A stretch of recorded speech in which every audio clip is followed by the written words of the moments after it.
Well, in the last class, we have started our discussion about the relation between Shivaji and Adil Shah. How Shivaji, who was son of one of the Adil Shahi noble Shahaji, has carved out an independent kingdom, and Adil Shah was forced to acknowledge his independence. Now, Shivaji, being very clever, he used to fight with only one enemy at the time, and when Mughal have attacked, Jai Singh have attacked, and Shivaji was forced to sign Treaty of Purandar in 1665, and after that, along with Mughal, Shivaji, he attacked Shivaji and Mughal. They both attacked Bijapur, but it was not successful. No concrete result. And during this conflict, Netaji Palkar, he developed certain differences with Shivaji, and then he left Shivaji.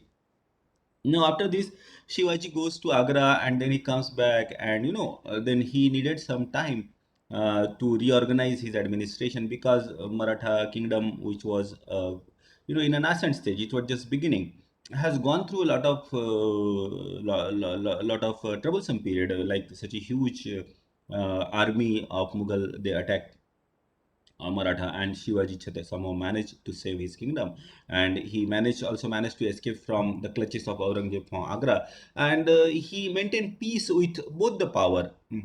Uh, for some time, and especially with Bijapur, 1667 to 1672, there was a considerable peace between these two power. But then after 1672, when Shivaji felt confident once again that he has reorganized his kingdom once again, he went on offensive. Pannala, which was earlier conquered by Shivaji and then later on handed over to Adil Shah, was again reconquered by Shivaji in 1673.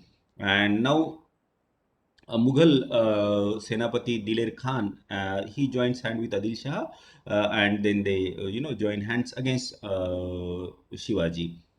In this, there is an important Battle of Umrani, which was fought in April 1673, and this Adil Shahi noble Bahlol Khan, he was brought to his knees. He was defeated and he was caught in such a circumstances that he was compelled to surrender to Pratap Rao Gujar. Pratap Rao Gujar was Senapati commander in chief of Shivaji's army, and one of the very important tactics that Shivaji and his Marathas followed were the rapid movement. The guerrilla tactics. They will suddenly attack, and they will trap the enemy at such a place where it will become difficult for them to get their food and fodder, and they'll attack. They will vanish. So that kind of guerrilla tactics. They made a very effective use of the mountainous region. And this person, Balol Khan, he surrendered to Pratap Rao Gujar, and Pratap Rao Gujar allowed him to go. And this was not liked by Shivaji. Shivaji, he scolded Pratap Rao Gujar that the enemy who came in your clutches, you allowed him to go, and you see now the result. He is again creating trouble in the Maratha territory. And somehow that hurt the sentiment of Pratap Rao Gujar, and he chased Balol Khan. And when that the camp of Balul Khan was in the vicinity. Without waiting for the rest of his army to join him, Pratap Rao Gujar along with his seven dedicated soldiers, they just rushed forward in the camp and they attacked Balul Khan. But obviously they were overpowered and Pratap Rao Gujar was killed. This was quite, kind of blow to Shivaji, but nevertheless, that was an exemplary act of bravery on the part of Pratap Gujar. And in 1674, Shivaji, he coronated himself. And after coronation, what was the reason behind the coronation? What was the logic behind it? That we will be discussing in the next on another day. But after this coronation, a lot of money was spent. Shivaji, he conquers the fort of Fonda from Adil Shah. That fort was on the sea coast, and definitely Shivaji had a plan to control the sea trade by making this fort as the basis, as the base. Then after coronation, and now coronation was a kind of proclamation that Shivaji is an independent ruler now. And now he had a well-established army, a lot of money was spent, and then he thought of expanding his kingdom towards south. Adil Shah had a very extensive kingdom. His kingdom was at Bijapur, but the area in the far south, near present day Chennai, that area was by and large quite neglected. And then Shivaji, in south also, Qutub Shah of Golconda and Adil Shah of Bijapur, they also had some conflict related to the area of influence related to region. And now Shivaji thought of taking an advantage of this, and in the court of Qutub Shah, there were these two people, Madanna and Akanna. They were Hindus, and they were the minister of Qutub Shah, and they were having a lot of influence. And then there was this person, Raghunath Panta Hanumante. He was in service of Shivaji's stepbrother Ekoji, who was now ruler at Tanjore. You know, Shivaji's father Shahaji. He made extensive conquests in south on the behalf of Adil Shah. But then later on, his son Ekoji, he became an independent ruler. So we find these exemplary examples of these two stepbrother who were son of noble of Adil Shah becoming an independent ruler. One in Maharashtra, of course, Shivaji's kingdom flourished much more, and the Tanjore kingdom has remained very confined. But nevertheless, this person, Raghunath Pant Hanmante, he was in service of Ekoji, and then he again had communication with this Madan Naik and Akanna in the Qutub Shahi court. Then he comes to Maharashtra. He have meeting with Shivaji, and then he encourages Shivaji ki, why don't you attack southern part of India? In any case, that area is by and large ignored by Adil Shah. So, and the negotiation were opened between Shivaji and Qutub Shah, and then it was decided that now Shivaji with his Maratha army will march towards south. And then Shivaji from Pune makes an extensive preparation, goes travel all the way to Qutub Shahi territory. He goes to Hyderabad, and all his soldiers were given a very strict instruction that they will not create any trouble for the population of Qutub Shah. And he have Shivaji have meeting with Qutub Shah, and then it was decided that the expedition in the area of Adil Shah will be funded by Qutub Shah. He will give some funding, and the area that will be conquered will be divided between Shivaji and Qutub Shah.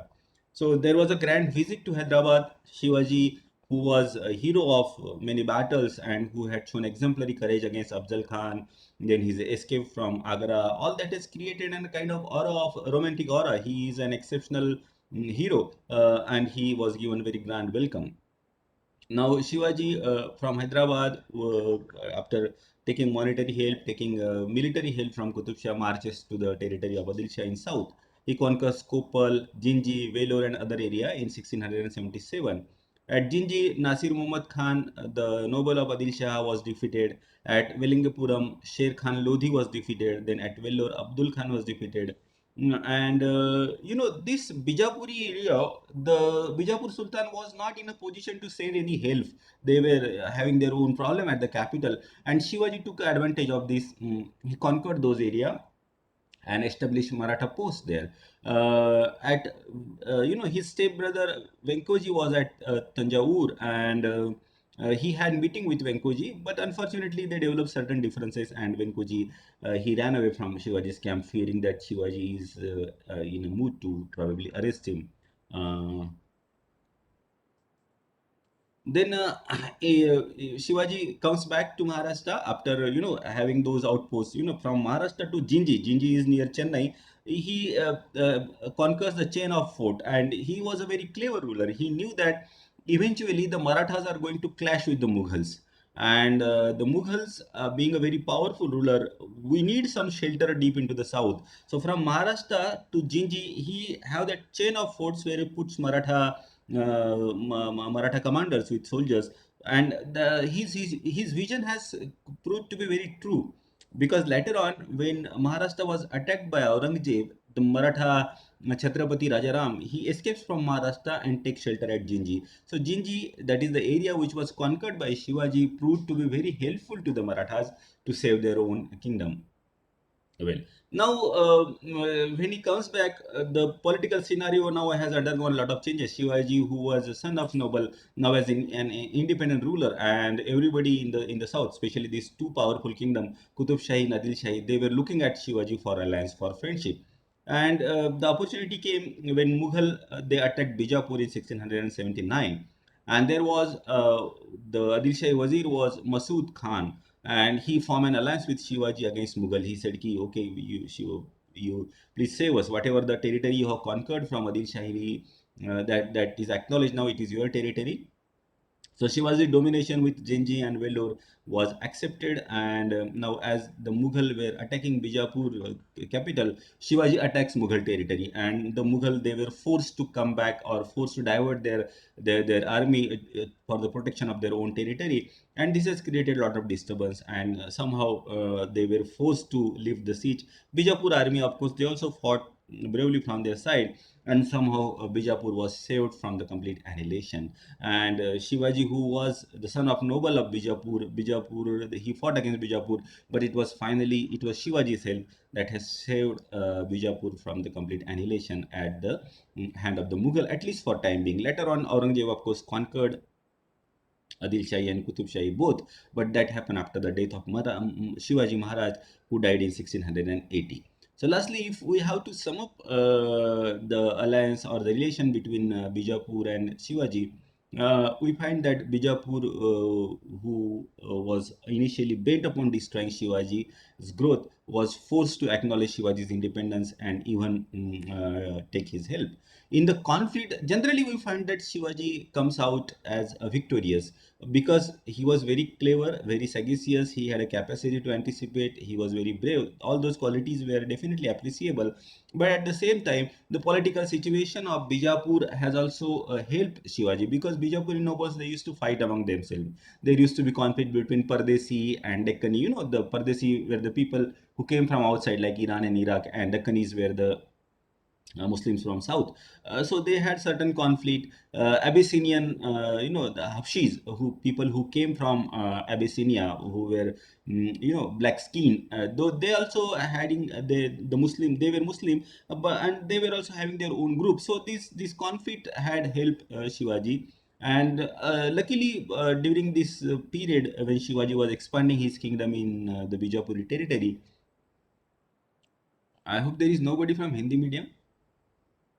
Well, but luckily, when Shivaji was expanding his kingdom, he found that it is either the child or a Sikh Sultan who was sitting on the throne of Bijapur. And definitely, as a child, a mature child, and if somebody is sick, definitely you will not be in a position to take proper decision or lead the army or guide the administration. And Shivaji's kingdom was newly coming into existence, and his men were quite inspired by the different ideas that we have already discussed, like the idea of Maharashtra Dharma. This is our own kingdom. We had been suppressed by the ruler who were foreign in nature. We have suppressed. We are not allowed to practice religion freely, and to practice the religion freely, have safety of our own women, to have safety of our own religion, we need to have our own kingdom. With that inspiration and with that motivation, Shivaji's men used to fight. Shivaji, at the same time, practiced exceptionally moral values. Like he had a very strict instruction that women and Brahmin and cow of the enemy are not to be harmed; they are to be respected. At the same time, he respected Islam also, though. Protection of Hinduism was one of the inspiration that the Maratha kingdom has came into existence. But the Maratha ruler, they always respected Islam. Like Shivaji had an instruction to his soldier that not to disrespect Quran and not to disrespect or demolish the place of worship. There are I think only one or two exceptions where the mosque were built after the demolition of the temple, and Shivaji has altered that. He allowed the temple to be reconstructed on the same site. But these are the rare example. Generally, the mosque and the Quran, and even Shivaji used to have a faith on the person called Baba Yakut, who was Sufi, and it is believed that before his expedition to south, he went to Baba Yakut, and Baba Yakut has blessed him that you will be successful, go on the expedition. So, in line with the general nature of Hinduism, he was a quite liberal person to give proper respect to Muslim, and that has also inspired the people. That is the reason we find that number of Muslims were also serving under Shivaji. Like there were around 10,000 Pathan who were dismissed by Adil Shah, and they were taken into service by Shivaji, knowing that these are the very brave people. Mm. And Shivaji, as I said repeatedly,